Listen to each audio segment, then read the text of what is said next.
What's up, gamers? Aaron Shack here, and we are live with the Shackcast, episode 55 here. Trying to get some things going here. All right, cool.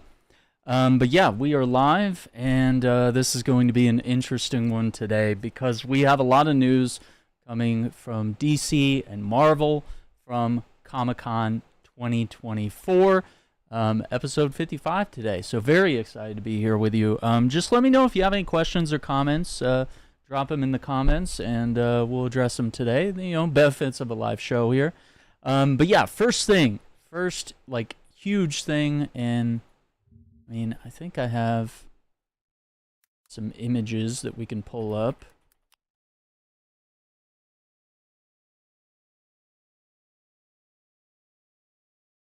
But yeah, biggest one right here being that Robert Downey Jr.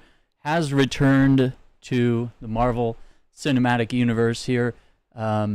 He will be playing Victor Von Doom, said from the mouths of the Russo brothers themselves on stage at Hall H in Comic-Con this year. So they didn't mention the name Tony Stark, which could be valuable information. They specifically said Victor Von Doom, known as Doctor Doom. Now, there are numerous comics that have had either Tony Stark himself become Doctor Doom, or Tony Stark dies and lives on through an AI program. There's that story, and then that becomes Doctor Doom.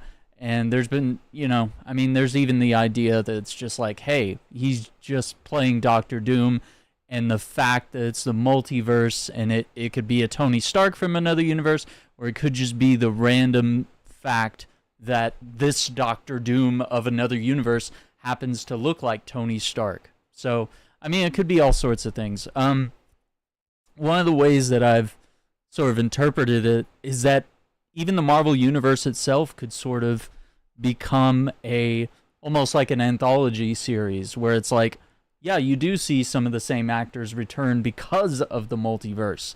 I think the What If series really introduced this in a very interesting way, where, it was like they would go to an alternate universe, and like you would see the Doctor Strange that you think but he's a totally different person. Or you go to a different universe where Black Widow's not dead, and you would see Black Widow there. Or you'd go to a universe where there's, different Tony Starks. It's like, yeah, the MCU proper could actually play around with this stuff if they're really, if we're really in the multiverse saga and we're really looking to take that stuff seriously. None of this stuff is unusual for comic book fans. I think a lot of people were kind of saying that the death of Iron Man in the MCU now means nothing. A lot of people were saying that Logan's death in the movie Logan now means nothing because they're bringing him back in Deadpool and Wolverine. But, I mean, I haven't seen Deadpool and Wolverine yet. I'm going to check it out on Wednesday. But regardless, that movie appears to have pulled a different Wolverine. Okay? That's why he's in the blue and yellow. It's not the same Wolverine. We're not getting rid of the Wolverine that we know from the X-Men, the Fox universe that we had, like a really good arc. You had all the X-Men movies. You had all the new ones that he kind of showed up for, and then you had Logan just perfectly cap it off with sort of the old man Logan storyline. I always felt that was the perfect swan song, and probably Hugh Jackman himself kind of thought the same thing. So yeah, I mean, this is kind of a cool way to still utilize him as the character and allow him to play the character in a new and different way, which he's kind of always done with every single movie here. But yeah, very interesting stuff with Robert Downey Jr. returning. Some of the little news bits for this, him playing Victor Von Doom in Avengers Doomsday, which will come out May 2026, okay? And one of the notable things that Robert Downey Jr. said on stage was, new mask, same task. So take it to mean what you want it to mean. I would say, let's just see how it pans out. I'm being very open-minded about this. We don't have any evidence that it's going to be one way or the other. We don't know that it's going to be Iron Man as Doctor Doom. We don't know that he's just playing a straight-up Doctor Doom, although them, using the name Victor Von Doom on stage really does suggest a certain thing, but you never know. They could be playing any sort of angle here, and they could be doing anything could change between now and then as they write the movie and all that stuff. So interesting stuff there. The Russo brothers will be directing Avengers Doomsday in May of 2026, and they will be directing Avengers Secret Wars in May of 2027. So we're literally going to have Avengers movies year to year, back to back. So 2 years back to back, May 2026 and May 2027. Stephen McFeely is going to write both movies, and he co-wrote Endgame and Infinity War. So just so you kind of know where the writing's going, it's probably going to be more of what actually worked. If we delve a little deeper into this, if we look at what the Russo brothers have done in the Marvel Universe, they've done Captain America the Winter Soldier, they've done Captain America Civil War, they've done, of course, Infinity War and Endgame, and they really felt like with those 4 movies that they told like a really solid arc, and they were ready to kind of step away from the Marvel Universe. But then they did some other films. They did The Gray Man, which is on Netflix with Ryan Gosling and Chris Evans, and that Ana de Armas as well. That one was really good. I enjoyed watching that over the weekend.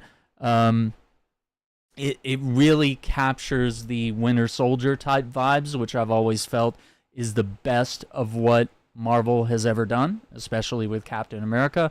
I think taking him and making sort of a political spy thriller like Manchurian Candidate style type of drama was a really good way to adapt Captain America for modern audiences and for the modern time period as well.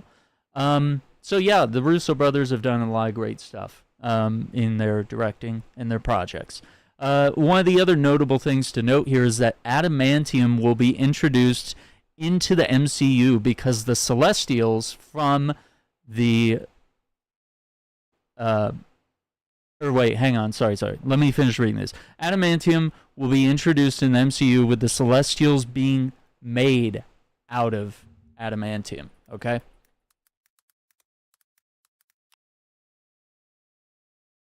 So that's going to be pretty interesting. I mean, that's going to pull from the Eternals movie, and that's been kind of one of the big, like, what if questions that we've had in the universe for a while, because ever since the movie The Eternals dropped, it was like it felt like no Marvel movie really addressed the fact that there were like these giant, titans that were defeated here and there, especially with the one being on Earth.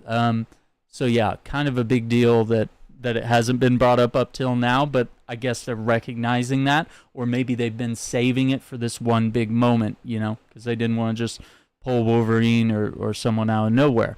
Fantastic Four, the movie, will be called Fantastic Four First Steps. That will be coming out July 25th of 2025. The Fantastic Four will also appear in both upcoming Avengers films, Doomsday and Secret Wars, which will be coming out in the 2 years following the Fantastic Four movie. Giancarlo Esposito will be playing Sidewinder, the King of the Serpent Society, in Captain America Brave New World. That's the one where we're going to have Sam Wilson taking over as Cap. And let me see what else, if there's anything we can pull here. But yeah, I posted this in the comments, the description. Marvel announces Avengers Doomsday and Avengers Secret Wars directed by the Russo brothers, courtesy of Variety, in case you want to kind of read up on some of the stuff that I kind of just summarized for you there, kind of gave you the Cliff Notes here. But yeah, they were kind of just saying that, hey, we wrap things up and we're really excited. We've seen a story here that they want to build up to. They said that 4-movie run was incredible and left us creatively spent. However, in the time since, the duo found a very special story, quote unquote, that convinced them to come back. In fact, it's the biggest story that Marvel Comics ever told. It's the reason that Anthony and I are standing up here. So, and they're saying that film is Secret Wars. So they're trying to really build up to that moment. Perhaps maybe Secret Invasion has been sort of the seeds that are sown, and hopefully they can just build upon that. I didn't really like Secret Wars. We talked about that in the Secret Invasion. I keep mixing them up back and forth. It's just because they're very similar things. But yeah, Secret Invasion building up to Secret Wars. Didn't really like Secret Invasion. Talked about it last time on the Shackcast. If you want my thoughts, go back to episode 54. So, yeah. So they're clearly saying that Victor Von Doom is being played by Robert Downey Jr. And one of the big things that Robert Downey Jr. said was that he looks for challenging projects. He looks for interesting characters that he wants to play. You know, obviously Iron Man stood out. Obviously his character in Oppenheimer, who he portrayed really well and won an Oscar for. I mean, he nailed it, right? So, the fact that he's coming back, obviously there's got to be some sort of challenge here, acting-wise, that's bringing him in. I mean, we also can't deny the fact that there's probably a decent payday here, because imagine this, he's one of the biggest billing actors that really, he built what we have today with the Iron Man films, built it up to the Avengers, sold hundreds of millions of dollars with every single movie he was in, was compensated incredibly well. And if he's coming back to save the Marvel Universe again, you know, it's got to be one for a good reason, good story, good payday, all the above. So I think a lot of people have sort of presented the idea of like, well, what if they just didn't hire him? What if they just allowed another actor to actually take that role? You know, is Robert Downey Jr. stealing that role from another capable actor who could potentially play Victor Von Doom, and maybe Robert Downey Jr. should just stick to, you know, Tony Stark, who is now dead. You know, maybe he should just stick to and not disgrace that role. I don't really see it that way, but I mean, it's definitely an interesting question. Now, one of the interesting things is that the Avengers Doomsday movie was originally going to be the Kang Dynasty. And Jonathan Majors, who was actually, all charges were dropped against him. It was proven that he was, I mean, while he was convicted of misdemeanor assault and harassment, it was proven that it was actually his girlfriend that was the abusive one, the ex-girlfriend at the time, that was the one abusing. So, you know, while he's been on the comeback tour and gradually, you know, getting his own movies going, his own projects, Disney has pretty much deleted him from Marvel. But yeah, the Kang Dynasty is done, and, you know, I guess we're probably not going to see any more Kang. I think they're just going to kind of write him out, and, you know, maybe he'll come back later with a different actor. I think Kang is such an iconic villain that it would be crazy if we never saw him throughout however many decades the MCU could possibly span. But yeah, they already convicted him less than 2 hours after the verdict was announced. So, I mean, they kicked him out before there was any sort of like fair trial or any of that good stuff. I mean, they were already out of there.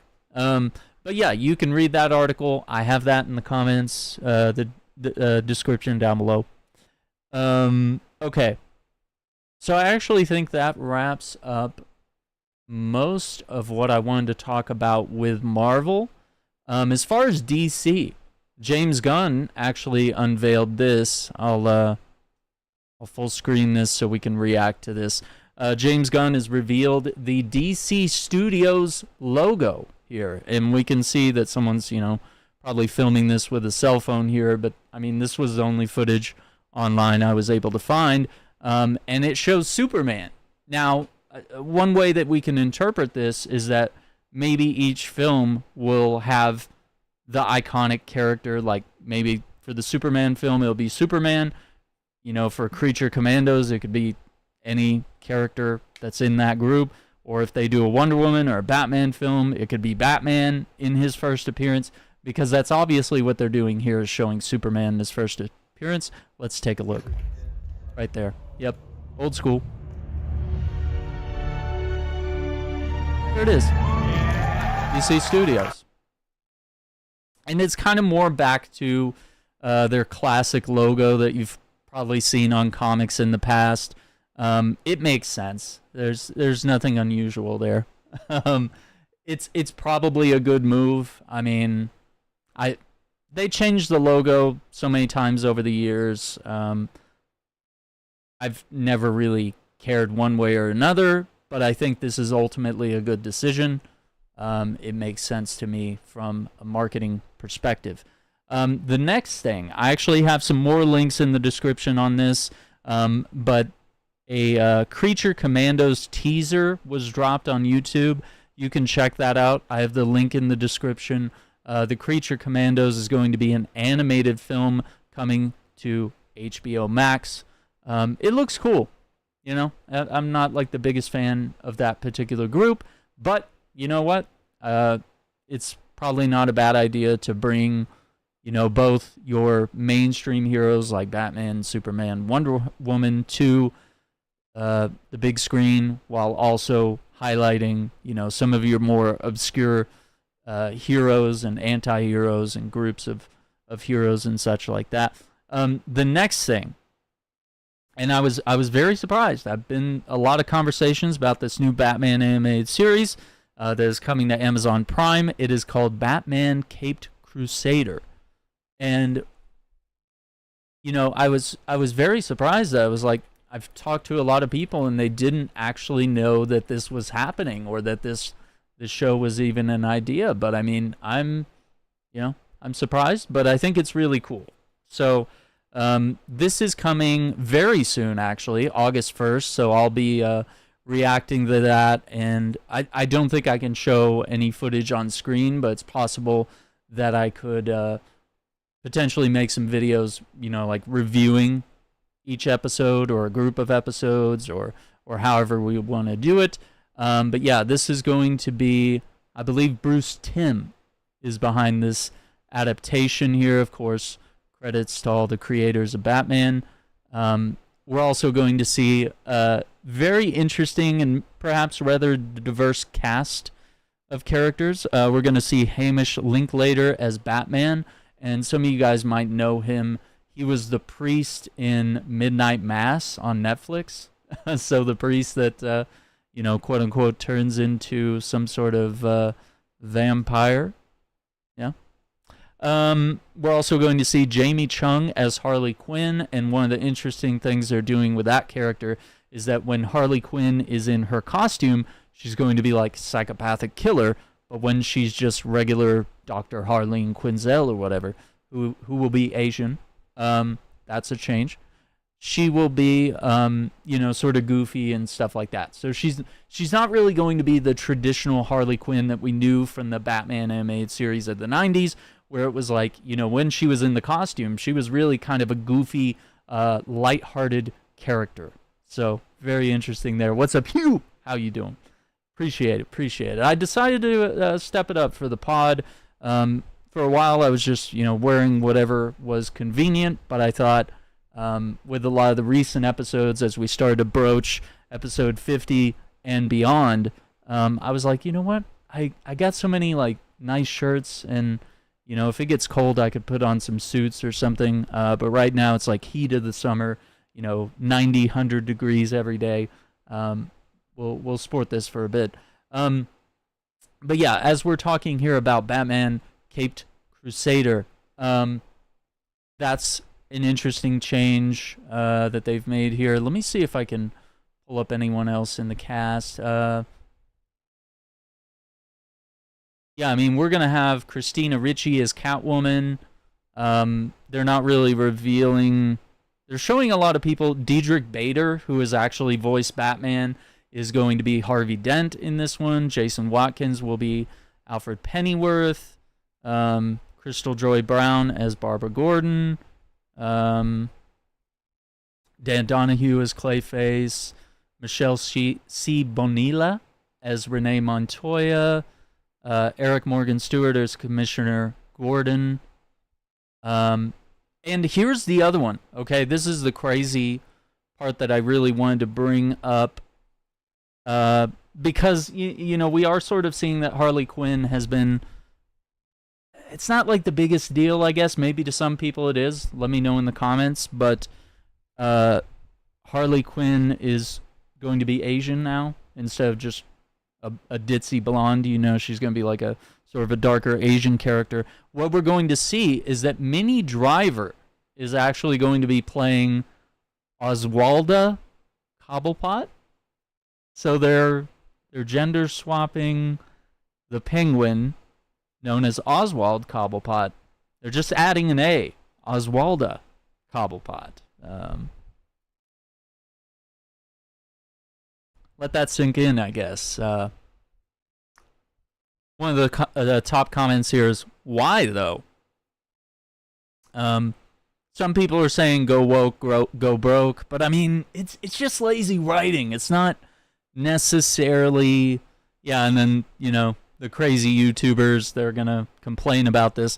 I mean, I'm slightly disgusted in the fact that it's kind of like Suicide Squad Kill the Justice League has recently done the thing where instead of putting in Killer Frost or Captain Cold as a playable character, they literally did Mrs. Freeze, who is married to Nora Freeze from a different universe. They pulled her in from the multiverse and dropped her in, and she's, you know, she's a gay lesbian Mrs. Freeze.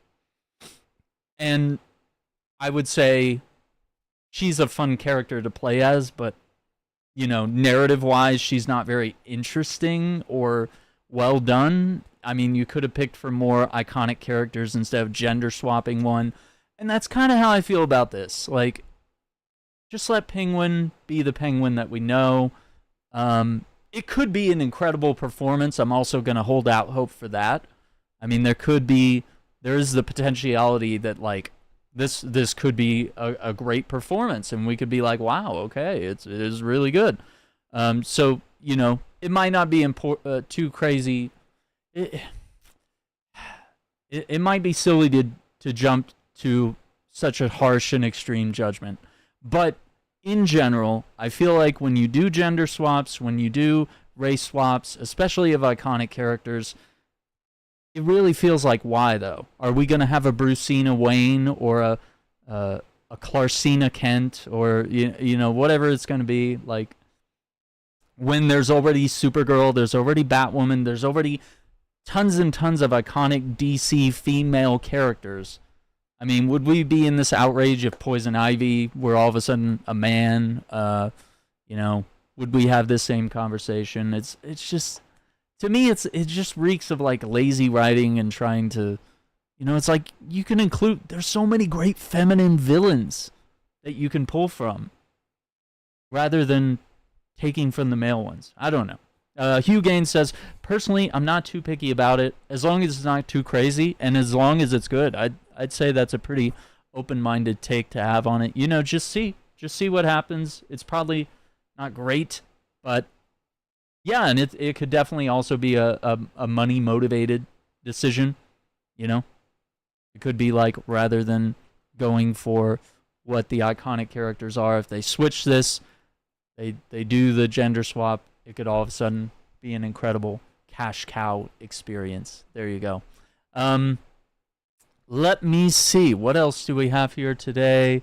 I think that is all that I have on Batman Caped Crusader, which is coming to Amazon Prime. It's going to be on August 1st. So I'm going to have to be top of my game and be watching those episodes as they air, because I definitely want to talk about them on the channel. Another one of the big things is that My Adventures with Superman Season 2 has wrapped up. Yeah, My Adventures with Superman Season 2. All 10 episodes are out, and it was pretty good. I think my main critique of the show, especially with Season 2, has been it's mostly the Lois Lane show. It's not really the Superman show with friends or whatever. You know, he constantly needs the help of others. But I really enjoyed that Supergirl was in the show. I'm glad they didn't kill her off. I think there will be more to talk about, especially with season 3 coming out. But this is another show that you can watch either on, obviously it's here on Amazon, but yeah, it's on Max. So if you're already subscribed through there, you can pick it up and check it out. But yeah, that was kind of my final thoughts. I know I talked about like the first 9 episodes of My Adventures with Superman season 2 on the previous episode 54 of Shackcast. So I think barring any other questions, that's literally all I have for today's episode. I could jump into a few other topics. I might actually bring up one more thing.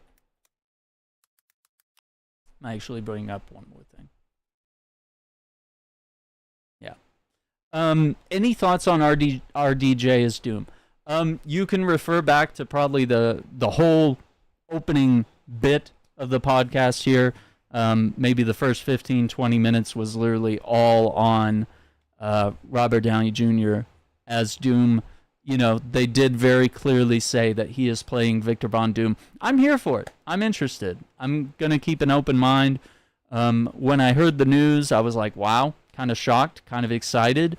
Didn't really have anything negative to say or think about that situation. I know there's people that are outraged, but I think we'll be all right. I think so. I have a few more things that we can talk about before I wrap up here, which I want to thank everyone for watching on YouTube or listening on your favorite podcasting platforms where the Shackcast is available. One of the big shows that I saw in theaters was Twisters, and I don't know what sort of expectations I really had going into it because I rewatched Twister, which was with Helen Hunt and the late Bill Paxton. I was really excited to see this movie, and I think it's the perfect action summer blockbuster. So I think it was really worth watching. It was a good movie. Trying to pull up I could just share some images here on Google. I haven't really found a very good set of screenshots here. But they did a lot of stuff both with CG and practical effects. They used a lot of fans that were blowing ice at the actors. They actually had a farmer's market that gets entirely blown over. They drop a water tower on all the actors and it floods them down the street. There's a lot of really cool moments in this movie, and I think Glenn Powell really knocks it out of the park. And I do think Daisy Edgar Jones really knocked it out of the park. What's up, Hunter? How you doing? But yeah, I think she did a really good job. She kind of ends up being the hero of the story. I think sort of the way the movie pitched itself was that the two characters were working together as a team, and then kind of all of a sudden at the end of the movie, she just steals his truck and becomes the big mega action hero at the end. So, I don't know. I really enjoyed it. I thought it was a really cool movie. I thought all the characters were respected. There were really interesting arcs throughout the story, and there's lots of really cheesy and really funny quotes where Glenn Powell's character is a YouTuber who chases storms, and he's your classic, not really chauvinistic, but that might be the word that people would reach for upon first seeing him. He's kind of just your classic, egotistical cowboy.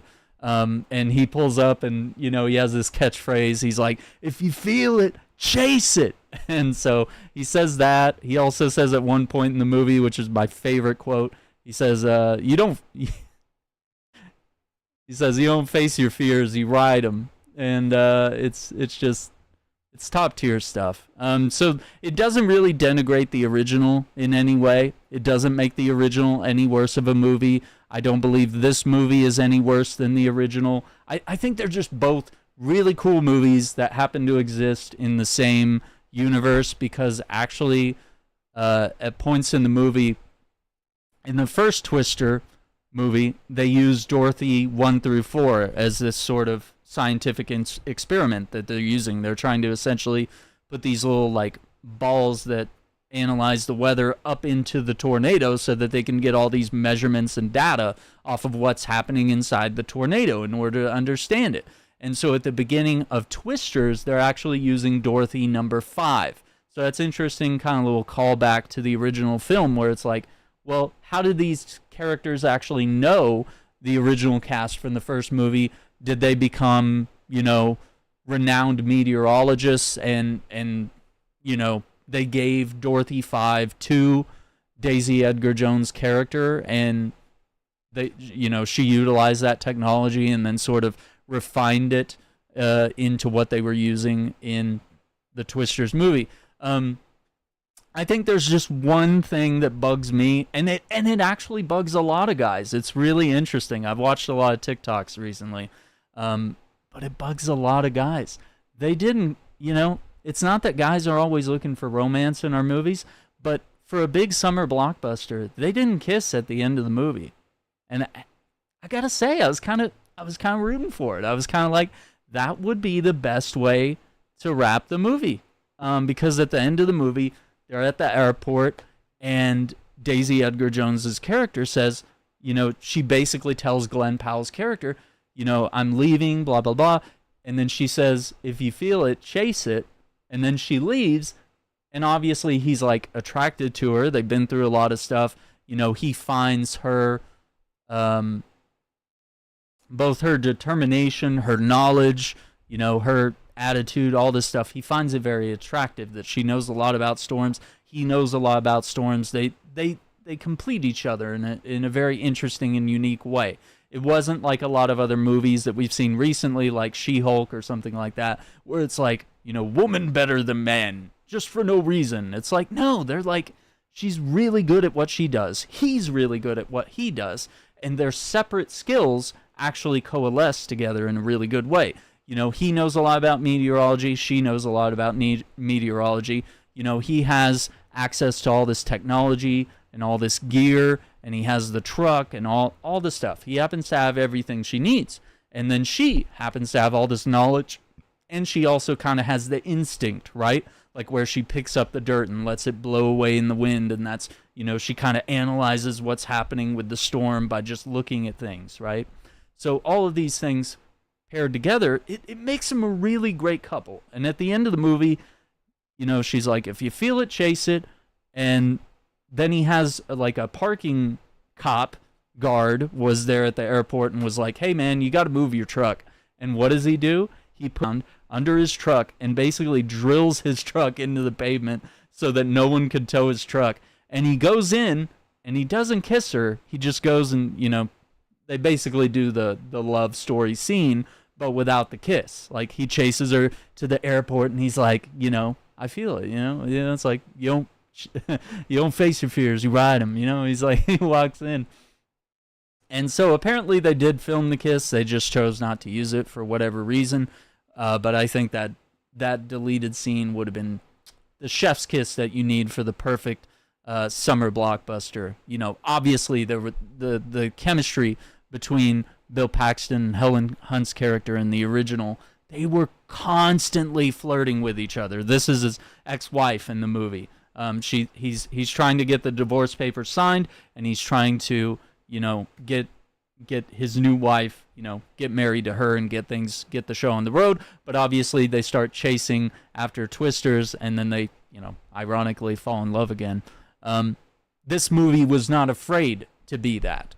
So very interesting that the original Twister kind of went that angle, but then Twisters didn't go that angle. But I think the other thing that's really interesting about Twisters is that, originally it was going to be like tornadoes in LA, which don't happen. When this director got a hold of this movie, he was actually like, no, we need to make this like a really authentic movie. It needs to happen in Tornado Alley in Oklahoma, where like some of the most serious tornadoes have happened. We need that authenticity. And you also sort of need the storm chasers to be these like down home, heartland, country people, and you need to adapt that in a respectful way, which is kind of what Glenn Powell's character and his group of storm chasers are meant to be, while the other group is kind of like the East Coast, you know, like really technological and university, you know, kind of stuck up ecology organization that comes in. Whereas Glenn Powell, it's like it's the country folk that are just really into storms and they have a passion for it. And obviously they're sharing it through his YouTube channel and the merch that he sells of himself, you know. And, you know, it's interesting that merch doesn't actually go to him becoming notorious. That merch actually, he uses the funds from the merch to actually help rebuild the communities that are torn apart by tornadoes. So interesting twists that happen throughout this movie. I really think it's the perfect summer movie experience, and it's sold really well in theaters. Ticket sales have been really good. This has been kind of one of those movies, other than like Barbie and Oppenheimer and a couple others, you know, this has been one of the ones that gets everybody back into theaters and says, hey, you know, we're not here to preach like a message about climate change in our movie, which was also an original idea. They were like, no, let's just make it about tornadoes. Let's make it about fun. Let's adapt what works from the original movie and do something new with it and be respectful of the source material, which Glenn had the chance to meet Bill Paxton, and he got to learn a lot about him.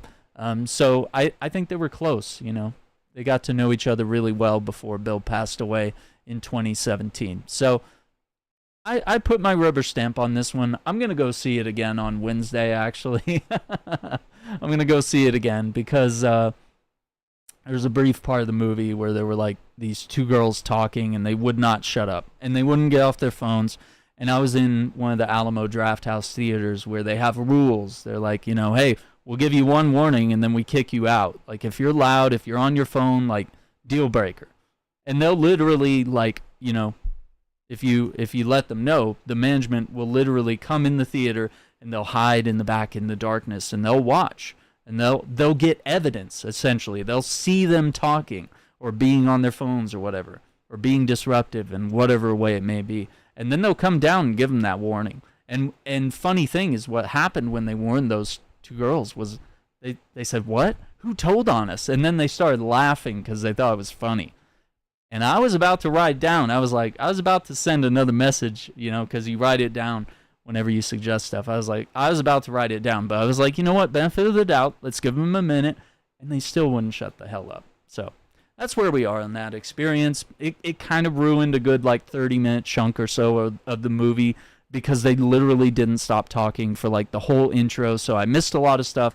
And I really loved the movie, so I wanted to go see it again and, you know, maybe catch some details that I missed the first time. So I'm going to check that out on Wednesday. And then later Wednesday night, I'm going to actually watch Deadpool and Wolverine in theaters as well. So that's why I'm not talking about that show today. And also I want to be able to let everybody know, like, you know, spoilers in advance. You know, I want to let people know if I'm going to talk about that in a live stream. I don't want to ruin the movie for anyone else. In the same way that I want to ruin for me. Okay? So, once again, I want to thank you all for watching. This has been Shackcast episode 55. Really incredible one on the books. And stay tuned because I believe next week I'll throw up another episode. I'll let you guys know if there's any more news coming out from Comic-Con. But, I mean, I think that is largely some of the biggest news that has been out there and that we've been able to cover. But yeah, really cool stuff. So once again, thank you for watching. Don't forget to hit that like button, subscribe to the channel, ring the notification bell so you don't miss out on future videos.